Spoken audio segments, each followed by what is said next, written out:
안녕하세요, 여러분. 만약 한평생을 바친 여정의 마지막이 단 하나의 문턱 앞에서 완전히 다른 두 가지 결말로 갈린다면 어떨 것 같으세요? 오늘은 존 버니언의 유명한 우화죠. 철로 역정을 통해서 바로 그 극적인 순간을 한번 들여다보겠습니다.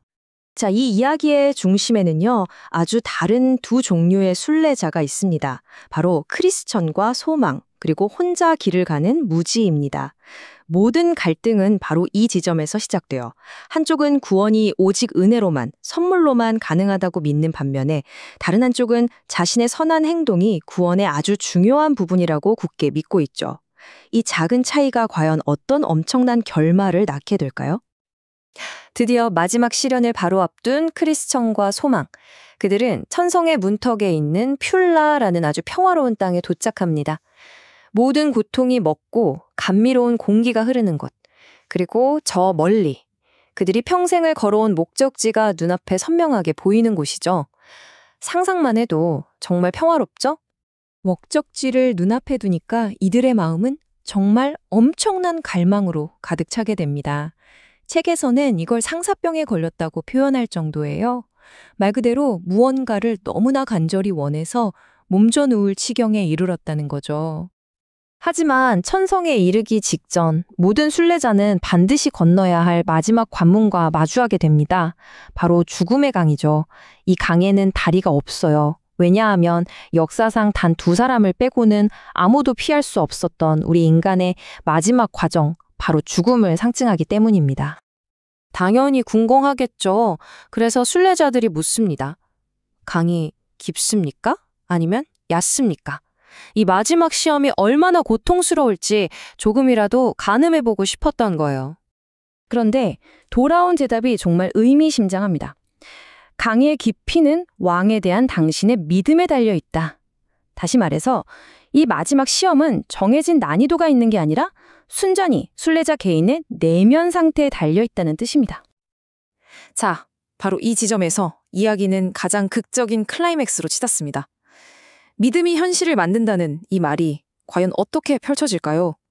이제부터 우리는 완전히 대조적인 두 개의 강 건너기를 목격하게 될 겁니다. 그런데 이게 어떻게 된 일일까요? 주인공 크리스천이 강에 발을 들이는 순간 그냥 속수무책으로 가라앉기 시작하는 거예요. 육체의 고통이 아니었어요. 평생의 여정에서 겪었던 실패와 죄의 기억들이 그를 덮쳐온 겁니다. 절망 거인의 성에 갇혔던 그 끔찍한 기억이 되살아나서 그를 깊은 물속으로 끌어당기는 거죠. 하지만 바로 그때 동반자, 소망이 그를 굳건하게 붙잡아줍니다. 그리고 그가 평생 의지해왔던 약속의 말을 외치죠. 형제여, 힘을 내시오. 주께서 우리와 함께 하신다고 하지 않았소? 이 한마디가 절망에 빠진 크리스천을 다시 일으켜 세웁니다. 자, 그럼 한편 자신의 선행을 믿었던 무지는 어땠을까요? 놀랍게도요, 그는 강에 도착하자마자 아무런 고통이나 어려움 없이 강 반대편으로 건너갑니다. 크리스천이 겪었던 그 끔찍한 사투와는 정말 너무나 대조적인 모습이죠. 아니, 어떻게 이런 일이 가능했을까요? 그 비밀은 바로 헛된 소망이라는 이름의 뱃사공이었습니다. 그러니까 그는 믿음의 시험을 제대로 치르는 대신에 배를 타고 편안하게 강을 건너버린 거예요. 죽음이라는 마지막 시련을 완전히 회피해버린 셈이죠. 자, 이제 모든 여정은 끝났습니다. 강 저편, 눈부시게 빛나는 천성의 문 앞에서 고통스럽게 강을 건넌 두 사람과 너무나 쉽게 강을 건넌 한 사람이 드디어 마주하게 됩니다. 바로 이 장면이 이 이야기 전체를 관통하는 핵심 질문을 던집니다. 이토록 긴 여정 끝에 실제로 성문을 여는 열쇠는 과연 무엇일까요? 그리고 이야기는 정말 충격적인 답을 내놓습니다. 핵심은 강을 어떻게 건넜는지가 아니었어요. 바로 당신 손에 이 증명서가 있느냐 없느냐, 오직 그것뿐이었습니다. 이 증명서는요, 여정 초반에 십자가 언덕에서 모든 죄의 짐을 내려놓은 사람만이 받을 수 있는 유일한 신분증이었거든요. 자, 이제 순례자들이 각자 가진 것을 내밀었을 때 과연 어떤 일이 일어나는지 한번 보시죠. 크리스천과 소망이 증명서를 내미는 순간 성문이 활짝 열립니다. 그들을 위해 나팔이 울려 퍼지고 온 천국이 그들의 길고 힘들었던 여정의 끝을 축하하면서 정말 영광스러운 환영식을 열어줍니다. 그곳에서 그들은 마침내 모든 눈물을 닦고 영원한 안식을 얻게 됩니다. 더 이상의 슬픔도 죽음도 없는 곳에서 왕과 함께 거닐고 먼저 떠나보냈던 친구들과도 다시 만나는 그런 완전한 기쁨을 누리게 되는 거죠. 자, 이제 무지의 차례입니다. 너무나 쉽게 강을 건너 혼자 도착한 무지.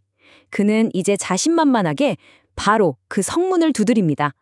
문은 열리고 그 역시 똑같이 증명서를 보여달라는 요구를 받습니다.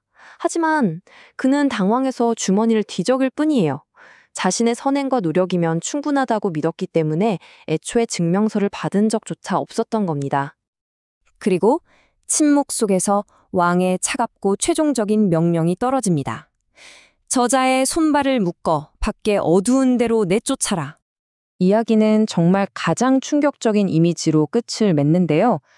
천사들이 무지를 끌고 간 곳은 다름 아닌 천국문 바로 옆에 열려있던 지옥으로 가는 문이었습니다. 천국의 문턱까지 와서 지옥으로 던져진 겁니다. 정말 소름 돋는 결말이죠. 번연은 이 이야기를 통해 순례자의 길을 따르려는 우리 모두에게 강력하고도 조금은 불안한 경고를 남기면서 이 우화를 마무리합니다. 그래서 이 이야기는 300년이 지난 지금 우리에게 마지막 질문을 던지고 있는 겁니다. 여러분의 소망은 어디에 기반을 두고 있나요? 여러분 자신인가요? 아니면 여러분 바깥에 다른 무언가인가요? 결국 철로역정은요, 그냥 옛날 이야기가 아니라 바로 지금 우리 각자가 서 있는 소망의 토대가 과연 무엇인지 되돌아보게 만드는 그런 강력한 거울인 셈입니다.